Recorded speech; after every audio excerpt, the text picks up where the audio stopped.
إن الحمد لله نحمده تعالى ونستعينه ونستهديه ونتوب إليه ونتوكل عليه. من يهدي الله فلا مضل له ومن يضلل فلا هادي له، وأشهد أن لا إله إلا الله وحده لا شريك له، وأشهد أن محمدًا عبده ورسوله صلى الله عليه وسلم. يا أيها الذين آمنوا اتقوا الله حق تقاته ولا تموتن إلا وأنتم مسلمون. يا أيها الناس اتقوا ربكم الذي خلقكم من نفس واحدة وخلق منها زوجها وبث منهما رجالا كثيرا ونساء، واتقوا الله الذي تساءلون به والأرحام إن الله كان عليكم رقيبا. يا أيها الذين آمنوا اتقوا الله وقولوا قولا سديدا يصلح لكم أعمالكم ويغفر لكم ذنوبكم، ومن يطع الله ورسوله فقد فاز فوزا عظيما. ألا فإن أصدق الحديث كتاب الله تبارك وتعالى، وخير الهدي هدي نبينا محمد صلى الله عليه وسلم، وشر الأمور محدثاتها، وكل محدثة بدعة، وكل بدعة ضلالة، وكل ضلالة في النار. أعاذني الله وإياكم من عذاب النار. آمين. Chers frères et sœurs, la piété et la crainte révérentielle est l'essentiel du message par lequel Allah, exalté soit-il et loué, a envoyé les prophètes et messagers, et à leur tête Sayyidina Muhammad sallallahu alayhi wa sallam. Et Allah, exalté soit-il et loué, a utilisé les moyens pour ce fait, afin que cette finalité soit atteinte dans les ci-bas et permette la finalité de l'au-delà qui est le paradis éternel. Le principal moyen et mécanisme par lequel on pourrait arriver et atteindre cette finalité, c'est la parole d'Allah subhanahu wa ta'ala, qui ne ressemble à aucune parole et aucune parole ne lui ressemble. C'est la meilleure des paroles, le meilleur des récits, le récit par excellence, l'enseignement par excellence. Et la meilleure guidée comme moyen par lequel on arriverait à cette finalité, c'est la guidée du prophète Muhammad sallallahu alayhi wa sallam. Dans ses enseignements, à travers son être, alayhi salatu wa salam, en tant qu'être humain, Muhammad ibn Abdillah ibn Abdil Muttalib ibn Hashim sallallahu alayhi wa sallam, mais aussi à travers ses qualités de prophète et messager, d'enseignant et de guide alayhi salatu wa salam. Tout ceci nous amène à savoir que l'islam est tout d'abord un moyen et une manière de vivre. Vivre la vie qu'Allah subhanahu wa ta'ala a voulu pour les êtres humains sur terre. Et la vie qu'Allah azza wa jalla a voulu pour les êtres humains sur terre est une responsabilité. Cette responsabilité suscite de nous un savoir-être et un savoir-faire, un savoir-vivre. Pour ce fait, le prophète sallallahu alayhi wa sallam a laissé après lui la communauté et la composante musulmane, la communauté de la foi en l'unicité d'Allah subhanahu wa ta'ala, al-Muslimoun. Il les a laissés sur la clarté al-Bayda, layluha kanahariha. Elle éclaire cette religion, ce mode de vie, le jour comme la nuit. Nul ne s'éloigne de cette voie de Muhammad sallallahu alayhi wa sallam si ce n'est l'égaré. Et tout individu égaré n'est égaré principalement que par ignorance. Et toute ignorance, on ne peut y remédier que par la quête et la recherche du savoir.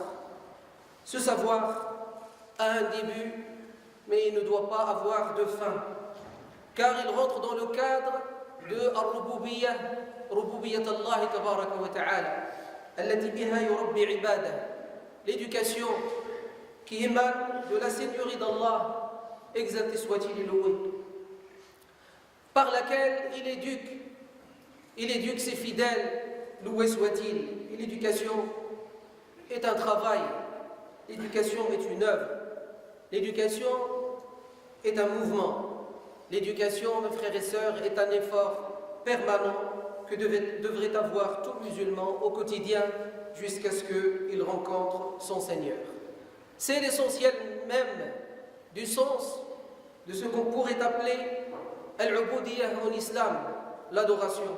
Et Allah subhanahu wa ta'ala nous dit dans le noble Coran, en s'adressant au prophète sallallahu alayhi wa sallam principalement et à tous ceux qui suivent la voie d'Allah à travers le Coran et l'enseignement du prophète sallallahu alayhi wa sallam, Allah azza wa jal, s'adressant à nous individuellement, il dit wa'bud rabbaka hatta ya'tiyaka al-yaqin, et adore ton Seigneur, sois dans la voie de ton Seigneur, sois obéissant à ton Seigneur jusqu'à ce que tu arrives à al-yaqin, c'est-à-dire la mort. Grâce à la mort, l'être humain est dans la certitude, croyant ou non croyant. Tout le monde verra ce qui est invisible dans le monde de l'ici-bas. Et à partir de ce moment-là, al-yaqin est atteint, la certitude est atteinte. أيها المؤمنون، إن لكل شيء بداية وإن لكل شيء نهاية، وإن لكل شيء عمل لأجله أراده الله عز وجل وخلقه، وإن عمل كل واحد منا ونحن من خلق الله تبارك وتعالى إلا ويجب أن يكون له شعارا. وشعار عمل كل واحد منا كمؤمنين موحدين متبعين لسنة خير المرسلين صلى الله عليه وسلم موجود في كتاب الله، شعار نحيا به وشعار نموت به. آيتان من آيات القرآن الكريم، الأولى نحيا بها والثانية نموت عليها. فأما التي نحيا بها وهي شعار المؤمنين ولا بد منه وهو ضروري في إيماننا، قول الله جل في علاه وابتغ فيما آتاك الله الدار الآخرة ولا تنس نصيبك من الدنيا وأحسن كما أحسن الله إليك ولا تبتغي الفساد في الأرض إن الله لا يحب المفسدين. وابتغ فيما آتاك الله الدار الآخرة، هذا هو مبتغى كل واحد منا، كل مؤمن إلا وله مبتغى كسائر الناس، كسائر الخلق، كسائر الأشياء، له هدف يريد أن يصل إليه. ومبتغى المؤمنين هو الدار الآخرة التي قال عنها ربنا سبحانه وتعالى هي الحيوان، أي هي الحياة الحقيقية. أما هذه التي نعيشها نحن فهي مزيفة، فهي زخرف كما وصفها الله عز وجل، وزخرفا وإن كل في هذه الحياة الدنيا إلا ويعيش هذا الزخرف ويظن أنه دائم وليس له ذلك. وابتغ فيما آتاك الله الدار الآخرة، هذا هو مرادك فيما آتاك الله. وقد آتاك الله سبحانه وتعالى أولا حينما خلقك وأخرجك من بطن أمك وأنا معك لا نعلم شيئا، فآتانا الله سبحانه وتعالى السمع والبصر والفؤاد لكي نعقل ونتعلم ونفهم ونعيش، ونحن نعقل ماذا نعيش ونحيا ونحن نفهم ماذا نحيا، ونريد ونحن نفهم ماذا نريد. وحينما نخلص لله تبارك وتعالى نخلص بفهم ووعي، فهم معرفة بالله تبارك وتعالى، وفهم لدين الله تبارك وتعالى، وفهم لسنة رسول الله صلى الله عليه وسلم، وفهم ووعي بالحياة وأنها فانية، وأن الآخرة خير من الدنيا كما أرشد الله عز وجل لذلك. وابتغ فيما آتاك الله الدار الآخرة ولا تنس نصيبك من الدنيا، فالدنيا كذلك نصيبها العمل والكد والاشتغال بتعميرها وليس تخريبها، والاشتغال بإصلاحها وليس إفسادها. ولذلك قال سبحانه وتعالى ولا تنس نصيبك من الدنيا وأحسن، أي في الحياة الدنيا كما أحسن الله إليك ولا تبغي الفساد في الأرض إن الله لا يحب المفسدين. انظر من حولك إلى الفساد في الأرض التي خلقها الله قبل الإنسان، الأرض التي أصلح الله الحياة فيها، الأرض التي من أجل أن تبقى على صلاح الحياة فيها خلق الله البشر، خلق آدم وجعله خليفة ليس في الجنة وإنما خليفة في الدنيا، وجعله خليفة في الأرض سبحانه وتعالى.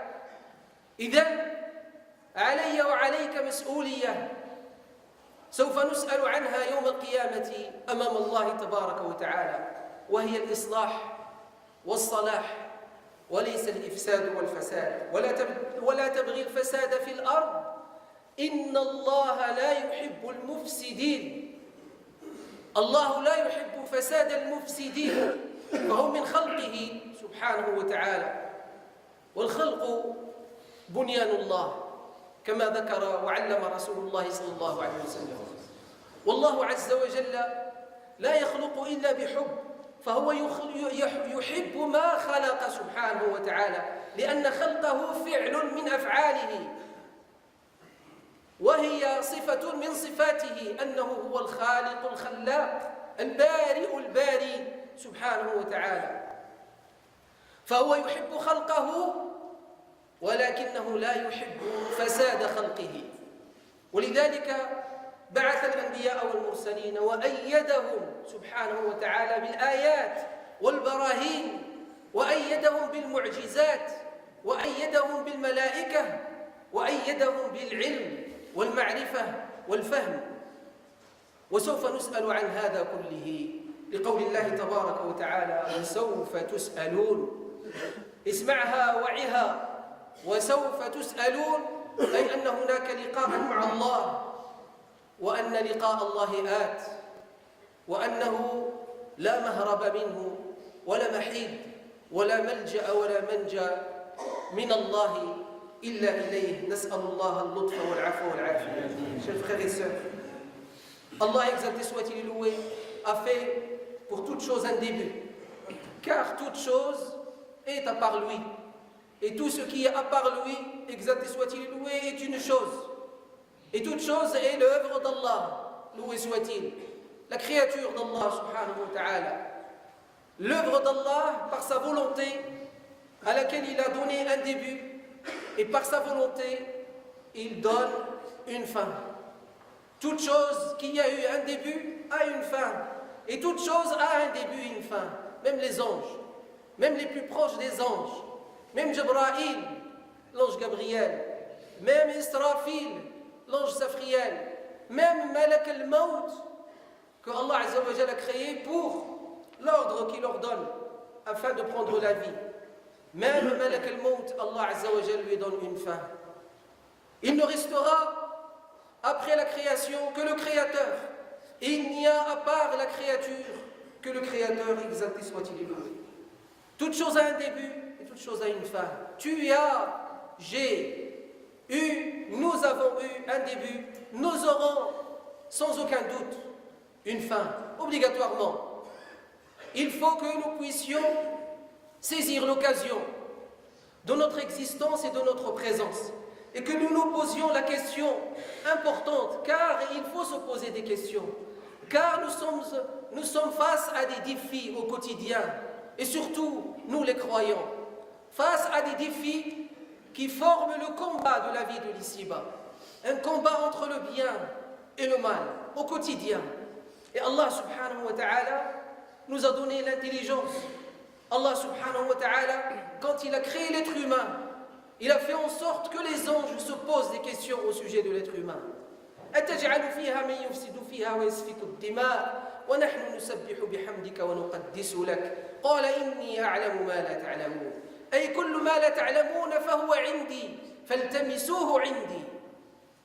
Lorsque les anges se sont adressés au Seigneur, exalté soit-il loué, qui les informe. Il les informe en leur disant: je vais créer Adam, l'être humain, je vais le mettre sur terre, je vais faire en sorte qu'il soit un gérant sur terre, mais il est comme ça et comme ci et comme cela. Les limites, les faillibilités. Et parmi les limites et les faillibilités de l'être humain, sa fin et son début. Et l'être humain, Allah Azza wa Jal a utilisé ce qu'il est comme titre pour une sourate du Coran, Souratul Insan. هل أتى على الإنسان حين من الدهر لم يكن شيئا مذكورا. L'être humain, est-ce que l'être humain à un certain moment de la vie avec le grand V, la vie de tout entière qu'Allah Azza wa Jalla a créée, est-ce qu'il est arrivé à un moment de la vie que l'être humain n'existait pas du tout, n'avait même pas à avoir mention, n'était même pas mentionné? Oui, certainement. Oui, certainement. L'être humain, son début est une volonté d'Allah. C'est pour cela que nous, les croyants, on doit se poser des questions. Des questions qui font partie de la pensée de l'islam, qui font partie de l'essentiel enseigné par le prophète sallallahu alayhi wa sallam au sujet de l'islam. Et la première de ces questions-là,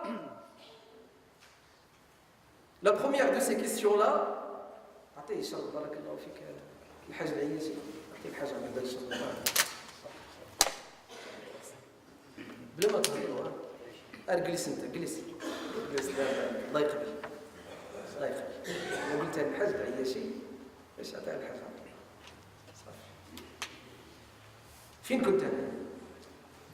Les êtres humains, Allah Azza wa Jal les a créés. Et les croyants doivent se poser la question essentielle de leur présence.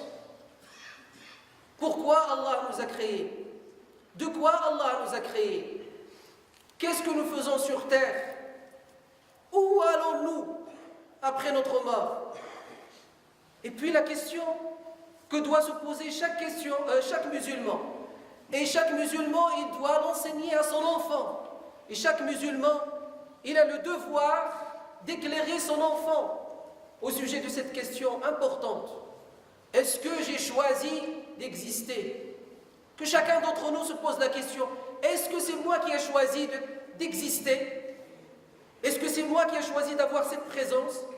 Est-ce que c'est moi qui ai choisi d'être d'origine telle ou d'origine telle? Est-ce que c'est moi qui ai choisi de vivre en France, de vivre dans cette région de France? Est-ce que c'est moi qui ai choisi cela? Et la réponse, vous la connaissez. Tout ceci n'est que le choix d'Allah subhanahu wa ta'ala. C'est pour cela que lorsque tu es sûr et que tu as la certitude du choix d'Allah subhanahu wa ta'ala, tu te mets dans ce choix. Tu te remets à Allah azza wa jal. Tu t'en remets à Allah, exalté soit-il loué. Et c'est ça l'islam. الذي أراده الله عز وجل لإبراهيم عليه الصلاة والسلام وكل الأنبياء قبله والأنبياء الذين جاءوا بعده إذ قال له ربه أسلم قال أسلمت لرب العالمين. Lorsque son Seigneur lui a dit remets-toi à moi, Ibrahim alayhi salatu wassalam a dit je m'en remets à Allah, Seigneur des mondes. C'est la réponse qu'Allah azza wa jal a donnée aux croyants à chaque fois qu'ils se posent cette question. Car à chaque fois qu'on se pose cette question-là, on se rappelle de notre responsabilité et qu'elle est lourde à porter. Elle est lourde à porter cette responsabilité. Et la réponse, Allah Azza wa Jal nous la donne dans Surat al-Fatiha. Surat al-Fatiha. Alhamdulillahi Rabbil Alamin. Ar-Rahman ar-Rahim. Maliki yawmiddin. إياك نعبد وإياك نستعين اهدنا الصراط المستقيم صراط الذين أنعمت عليهم غير المغضوب عليهم ولا الضالين آمين يا رب العالمين.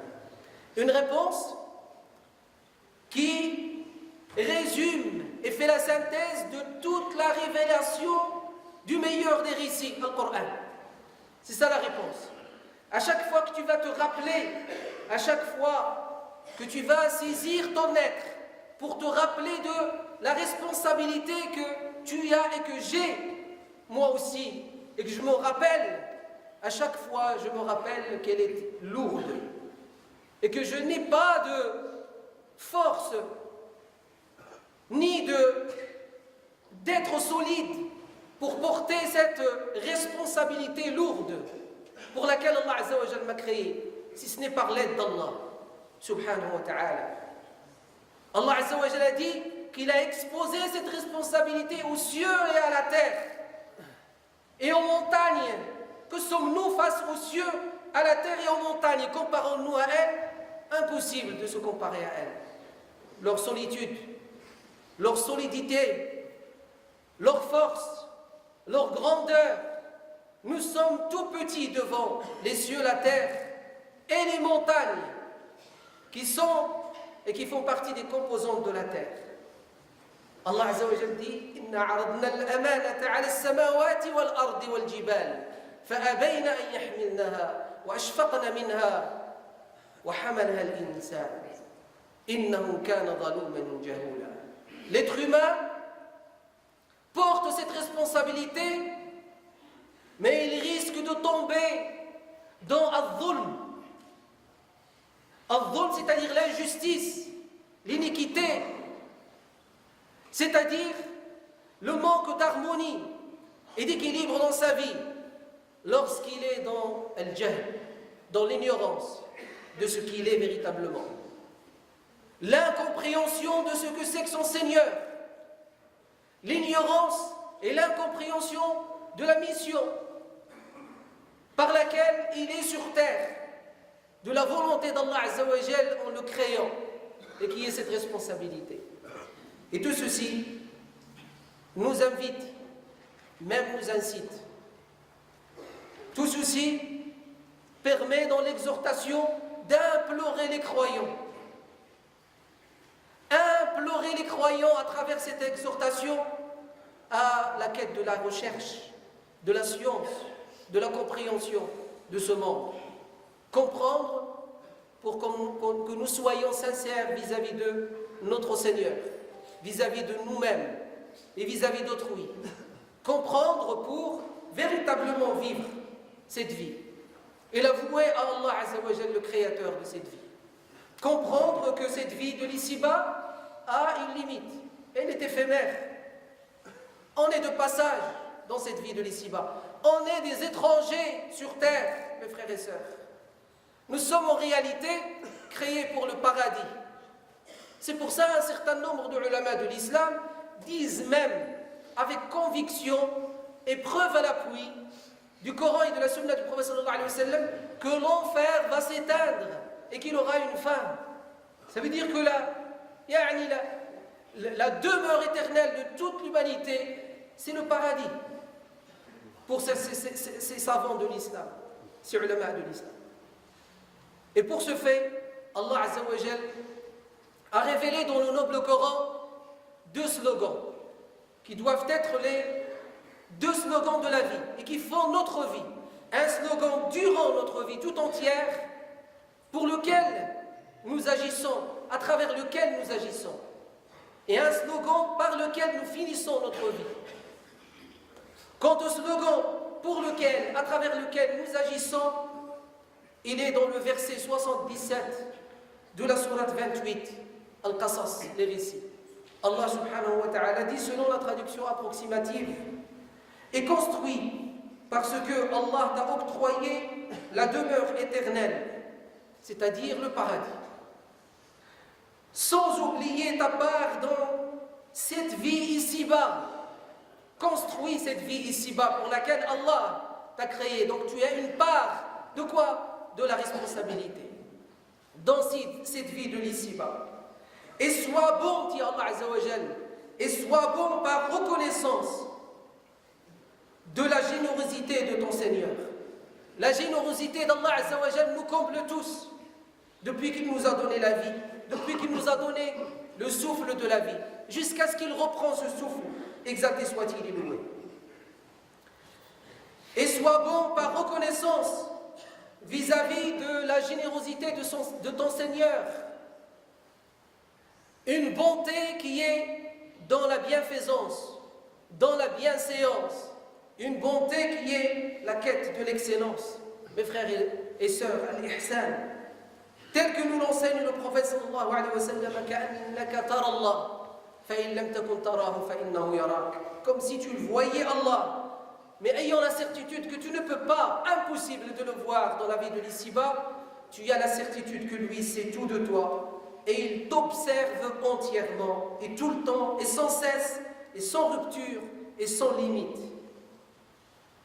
Allah Azza wa Jal continue dans le verset en nous disant: en t'éloignant de tout désordre, en t'éloignant de toute corruption sur terre.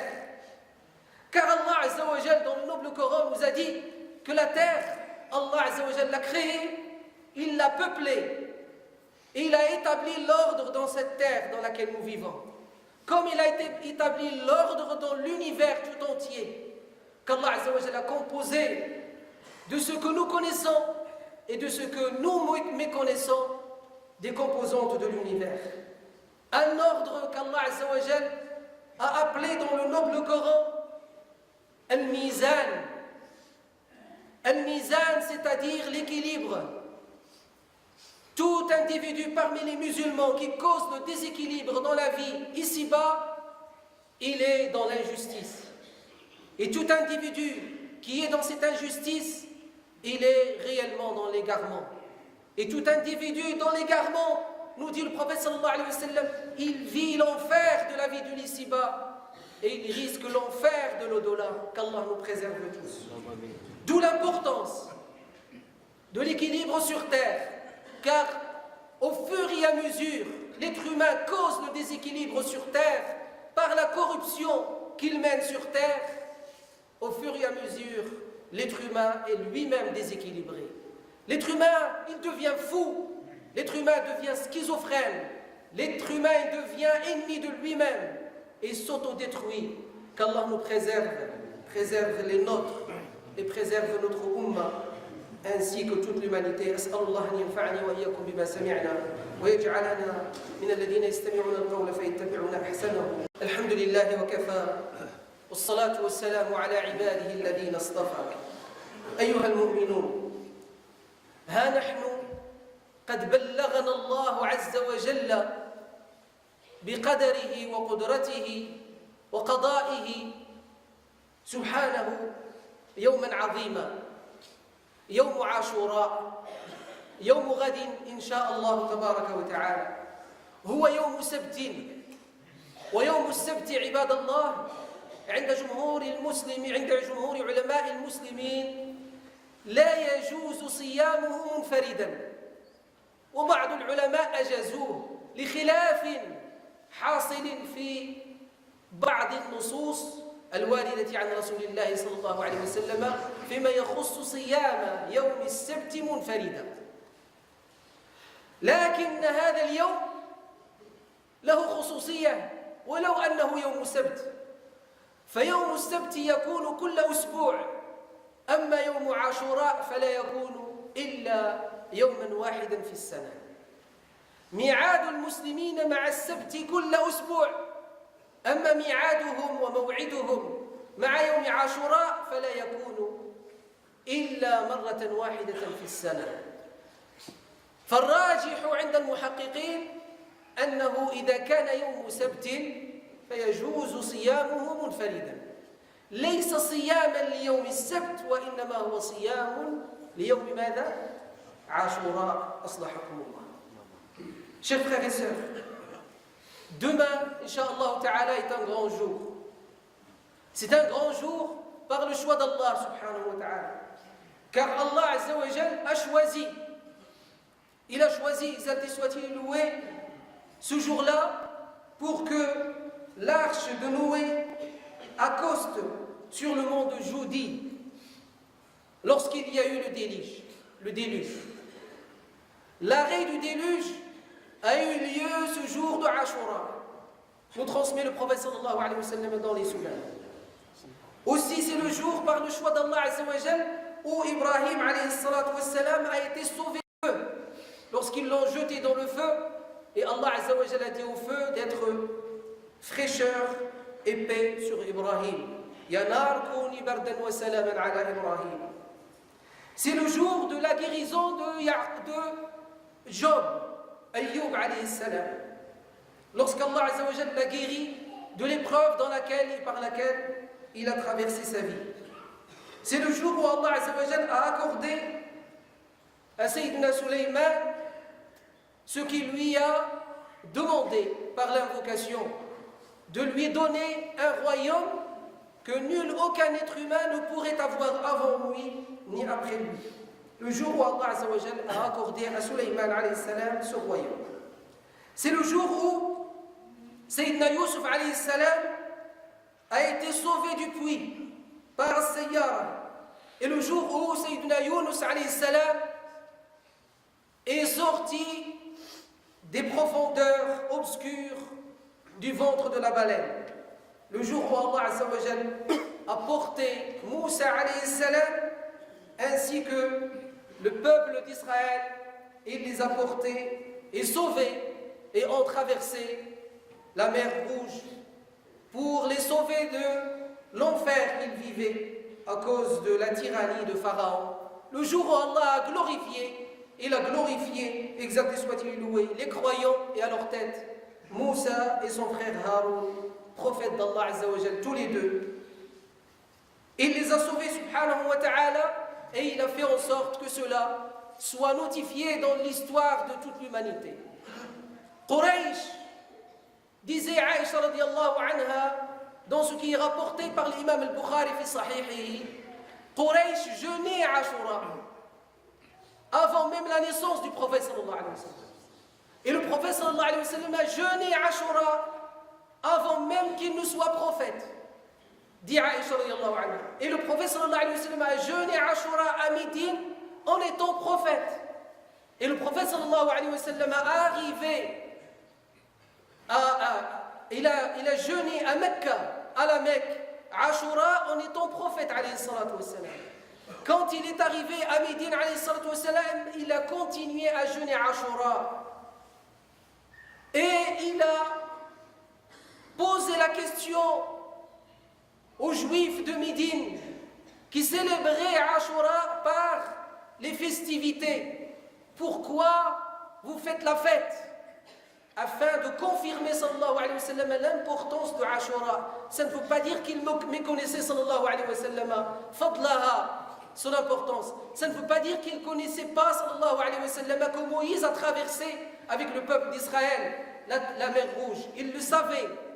Mais par habitude pédagogique du prophète sallallahu alayhi wa sallam, qu'il a appris d'Allah Azza wa Jal en posant des questions et en affirmant la réponse. Et je vous rappelle, lorsqu'Allah Azza wa Jal a envoyé l'ange Jibril, Gabriel, il a posé la question au prophète sallallahu alayhi wa sallam au sujet de l'islam, au sujet de l'iman, au sujet de l'ihsan. Et à chaque fois, il lui disait « sadaqt ». Ça veut dire que le prophète sallallahu alayhi wa sallam savait, avant même que Jibril pose la question, et que Jibril connaissait la réponse, avant même qu'il ne poserait la question au prophète sallallahu alayhi wa sallam. C'est une manière pédagogique de sortir la vérité de ceux qui disent les mensonges. Et il leur a posé la question, pourquoi vous utilisez ce jour-là comme Eid, comme festivité, fête? Et ils ont dit, c'est le jour où Allah Azza wa Jal a glorifié Moïse face à Pharaon. Le prophète sallallahu alayhi wa sallam a dit, certes, je suis, et dans une version, nous sommes les véritables alliés de Moïse. C'est-à-dire, je savais tout ça. Je le connaissais, disait sallallahu alayhi wa sallam. Je jeûnais ce jour. Mais il a dit aux compagnons, radiallahu anhum, dans une version, jeûnez-le ce jour-là. Et dans une autre version, je vais jeûner ce jour-là et jeûnez-le, disait sallallahu alayhi wa sallam. Ce jour-là est un jour sublime, important dans notre histoire, l'histoire de l'humanité. Et il faut le jeûner, comme nous dit le prophète sallallahu alayhi wa sallam, pour célébrer et redonner vie à cette vérité historique, la gloire de Dieu, la gloire de Moïse face à Pharaon, pour donner vie à ce lien entre nous et ceux qui se disent hébraïques, qui suivent Ibrahim et Moïse, alayhi salatu wassalam. Célébrer en tant qu'être en tant qu'acte et œuvre volontaire et non pas obligatoire, dit le prophète sallallahu alayhi wa sallam. Il n'a pas rendu cela obligatoire sallallahu alayhi wa sallam.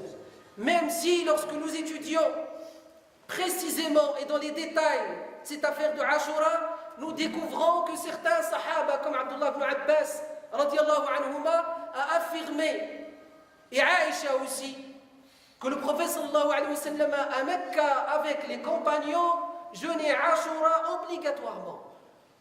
Il fait partie du verset d'Allah Azza wa Jal dans lequel il a dit Ya ayyuhalladhina amanu kutiba alaykumus siyam kama kutiba ala alladhina min qablikum la'allakum tattaquna ayyaman ma'dudat. Il fait partie de ces jours comptés, ma'dudat. Le jour de Ashura, lorsqu'Allah Azza wa Jal a révélé l'obligation de jeûner le mois de Ramadan à la deuxième année de l'Hégire, le prophète sallallahu alayhi wa sallam a sorti par l'ordre d'Allah Azza wa Jal l'obligation de jeûner Ashura vers le surrogatoire. C'est devenu un acte surrogatoire, un acte volontaire des croyants et des croyantes. Aussi, certains ulama de l'islam, tels que l'imam Ibn Hazm, rahimahullah, c'est un grand savant, ce n'est pas n'importe lequel, il a prouvé par ses preuves à lui et ses textes qu'il a rapportés que le prophète sallallahu alayhi wa sallam ne jeûnait pas Ashura, c'est-à-dire le 10e jour, mais il a toujours jeûné le 9e jour. Et donc cette affaire en elle-même, elle a suscité à travers l'histoire du fiqh, de la jurisprudence et du canon islamique, de divers avis des ulama de l'islam. Pourquoi les musulmans à chaque fois une polémique? À chaque fois qu'il y a un événement qui devrait normalement nous unir et nous unifier, les musulmans, certains musulmans cherchent à polémiquer, à diviser les autres et à s'opposer à toute avis et toute certitude de autres que eux, comme s'ils sont au centre du monde, comme s'ils ont détenu une baguette magique propre à eux. Il n'y a que moi, et à part moi, tout est en enfer. Qu'Allah nous préserve de cette pensée et de cet orgueil. Le jour de Ashura, en lui-même, le jeûne siyam, le jour de Ashura n'est pas obligatoire, ya ibadallah.